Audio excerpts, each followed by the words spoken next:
La dernière localité prise par les rebelles est tombée sans résistance selon les habitants. À 200 km au nord de Goma, la ville d'Ishasha est passée sous contrôle du M23 dimanche, après la fuite de dizaines de policiers congolais en Ouganda. La veille, l'agglomération voisine de Nyamilima tombait elle aussi sans combat. Dans l'est de la RDC, un cessez-le-feu obtenu par la médiation angolaise et signé par Kinshasa et Kigali devait pourtant démarrer dimanche. Mais à Goma, où des centaines de milliers de déplacés s'entassent depuis des mois, les habitants ont accueilli la nouvelle avec méfiance. On décrète un cessez-le-feu, mais des localités restent sous occupation. C'est un cessez-le-feu qui ne nous aide en rien du tout. Ils vont peut-être arrêter de se battre, mais la guerre n'a pas encore pris fin et ils n'ont pas libéré les villages occupés.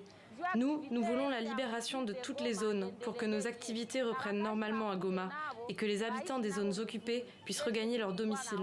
Une trêve humanitaire de 2 semaines avait déjà été annoncée le 5 juillet par les États-Unis, avant d'être prolongée de 15 jours jusqu'au 3 août. Depuis, les combats ont baissé en intensité, mais des ONG soupçonnent les groupes armés d'en profiter pour se réorganiser en vue d'une reprise des affrontements. À part même cette trêve humanitaire, il y a des accords qui étaient signés par le Rwanda, la RDC, l'Ouganda et le Burundi, mais ce sont des accords qui n'ont jamais été respectés. Donc moi, je ne m'attends à rien, je ne dois rester que debout étant citoyen averti. À la fin du mois de juin, la rébellion du M23 s'était déjà emparée de la ville stratégique de Kanyabayonga, ainsi que de nouvelles localités dans le territoire de Lubero.